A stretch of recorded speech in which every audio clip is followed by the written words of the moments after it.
Ready? Yeah. Yeah. Okay. Yeah.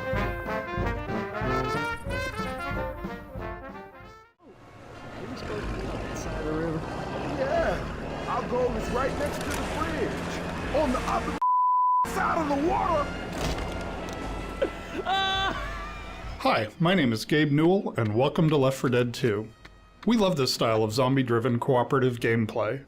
Tom Leonard and the rest of the Left 4 Dead 2 team had a great time building on the design and game mechanics of the original, and we hope you have as much fun playing the game as we did making it. To listen to a commentary node, put your crosshair over the floating commentary symbol and press your use key. To stop a commentary node, put your crosshair over the rotating node and press the use key again. Some commentary nodes may take control of the game in order to show something to you. I'm with you. In these cases, simply press your use key again to stop the commentary. Please let me know what you think after you've had a chance to play Left 4 Dead 2. I can be reached at gaben@valvesoftware.com. I get about 10,000 emails each time we release a game, and while I can't respond to all of them, I do read all of them.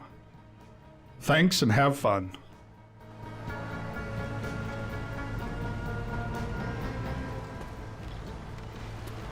Over there. We did a lot of work in Left 4 Dead 2 to make every campaign unique in terms of flavor and gameplay. This drove our decisions in regard to locale, lighting, population, music, and events. We wanted to create a continuous set of locations proceeding through the South, with the goal of making each location iconic and evocative.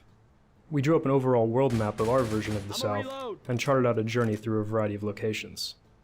While each location has its own particular common zombie types, we further differentiated each campaign by creating uncommon zombies, which are thematically tied to that location. The uncommon zombies also have specific gameplay mechanics that make them unique. In each campaign, the music blended specific elements of the location with the central recurring Left 4 Dead theme. We also designed new elements in each campaign where the director could take control in interesting ways, be it weather, unique paths, or types of crescendo events and finales. All right. Reloading.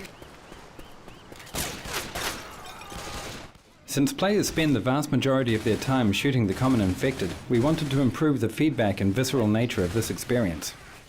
In Left 4 Dead 1 we provided only the ability to shoot off limbs, with blood decals for bullet hits appearing only on the PC. Now, in Left 4 Dead 2, there are 43 unique ways to damage an infected, from gunfire through melee weapons all the way up to explosive damage. Because many of these wounds are non-fatal, players are able to wound an infected more than once, resulting in about 780 possible damage combinations.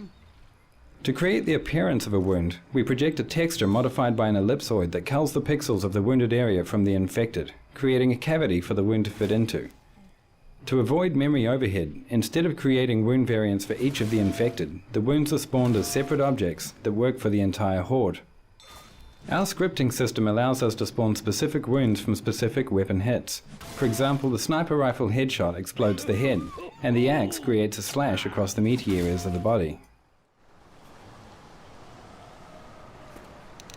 Yeah, let's do it.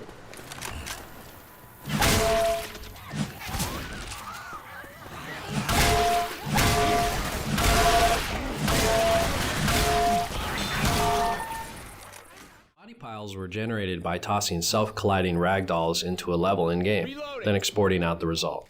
We were able to use a debugging tool to drag them into artistic piles. Content creation at its most enjoyable. Unfortunately, the process was so efficient that it took only about 2 hours.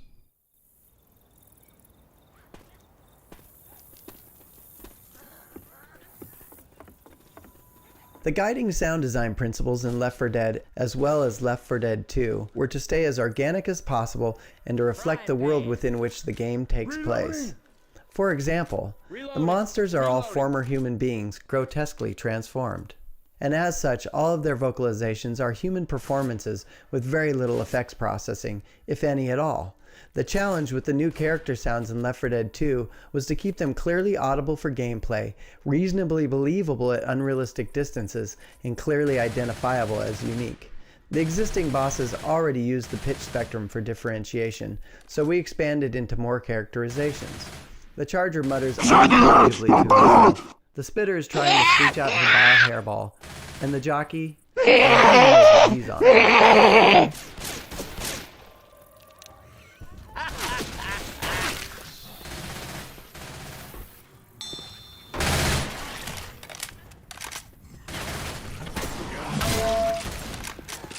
When deciding what to do about the music for Left 4 Dead 2, we faced some interesting challenges. Some of the music in Left 4 Dead 1 plays an iconic and important role in gameplay, and we felt that it shouldn't really be changed. On the other hand, the game is set in the southern United States, which is rich with musical identity, so we also felt that adding some local flavor to each campaign would really help set the tone for that campaign. The solution to bridging the gap between the new local campaign music and the more traditional horror music from the first game was solved in several ways. First, we kept all the original themes from Left 4 Dead 1, but arranged them in a style consistent with the local campaign's theme. Second, we wrote an overarching set of cinematic Southern Goth pieces for the entire game. Finally, we wrote new pieces for the new characters in the style of Left 4 Dead 1. By doing all of this, we established that these are new characters in new places, but they're sharing the experience of everyone else in the Left 4 Dead universe. Yep. Ready? Yeah. Yeah. Okay. Hey,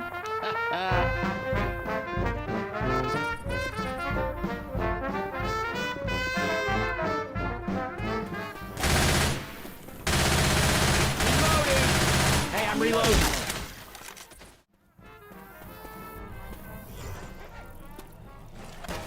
The infected textures are part hand-painted, part photographic reference. One of our team members had a nightmare folder full of photographs of people suffering from bizarre diseases and injuries. They were so hard to look at that the infected actually contained none of these. Instead, the secret ingredients for infecting normal-looking human textures are photos of housing insulation and potato skins.